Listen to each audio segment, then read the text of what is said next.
Welcome to the next series powered by KapVista. In this series, we're talking about what investors look for in a startup and how you can set yourself apart between the deal flow. The question gets asked a lot of the times is, what is the difference between a yes and a no in terms of the deals and the startups that investors are looking at? So in this series, I want to give you what I look for as an investor. Now, there's a few things that I look for and how I make my decision. And when I put my investor hat on, I'm looking for a few different things that give me the confidence that, especially at the early stage, that this is the deal for me.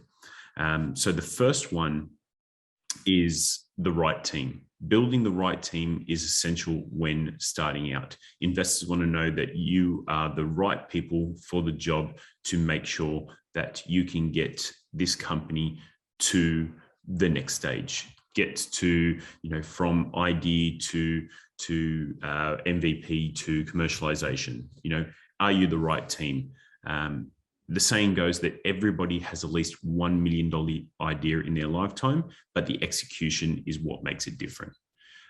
So the right team, you really want to focus on the backgrounds, the skill sets, and what the team bring to the table to make sure that they are, shown as the right people to get the job done. It's a funny one. Sometimes the founders might be absolutely brilliant technical wise, and they can build. If you're looking at a tech product, they can build the tech platform great, but they may not have the right skills and background in terms of business to get the company from MVP to commercialization. So forming the right team is crucial. The next one that we're going to talk about is the entourage. And this is one that I look for. Who are the people around you, especially at the start, who will help guide you to the next phase in the business? Who are going to give you the right advice, the right strategy to get to being successful, to get to revenue generating, to really get to commercialization. In the very early stages, I always say that founders should be building their audience, both customer wise and then the entourage wise.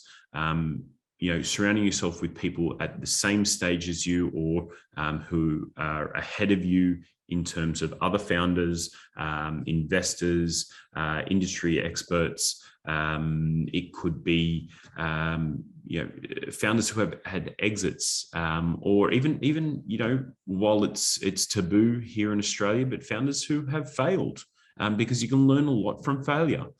In the US, having a failed startup on your record is a badge of honor, because if you learn from those mistakes, you can grow the next company. So the entourage, the people around you, the people who are supporting you, that's key. Sometimes these can turn into your board members and your advisors. But the entourage and the people who surround the founders and the startups is key for me. Setting up your company in the right way is an important step.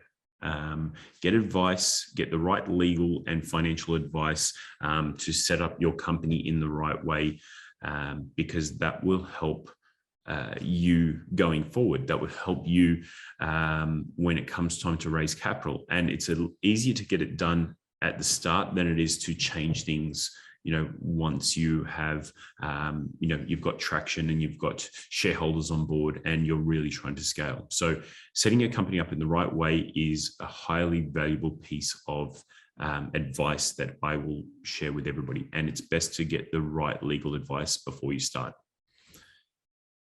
The next one is understanding your market. Articulating the market knowledge is crucial. Testing the market to actually see if there is validation is essential, and getting the market buy-in will ensure you're not wasting time, money, and effort. So market validation is a must. If you don't have market validation, if you don't have any buy-in from established companies or your potential customers, then don't bother going out to investors. Don't bother putting your deck in front of investors, because 99% of the time they will just say a flat no. And that first, you blow your first chance with them. One that is crucial for me, and one that I make sure that every company that I invest into can articulate this correctly, is how will you make money? It's that simple. Tell me how you make money, and how long will it take to get paid? That's the simple of it. The pathway to revenue is very important. Don't come to me and say, I'm going to build a company and my goal is to get as many free users as possible, and then we'll worry about revenue at a later stage. Gone are the days where you do that. People want to know, investors want to know, is how are you going to make money, and how long are you going to take to get to the point where you're making revenue. There's a saying that was taught to me, at the very start of my career by a mentor of mine. And he said that in every business, regardless of the industry you're in, there's two parts to that business. You're either in sales or sales support. If the function of your business is not sales, it is supporting sales. And that should be your structure. That should be your mantra for starting a company. How will your business make sales? How will your business generate revenue? From there, everything else can be supported by sales. And then the last point that I look for is global markets. Are you set up to expand, and where is your first destination? The company setup matters, the company expansion plans matters, and are you on the right track to get there?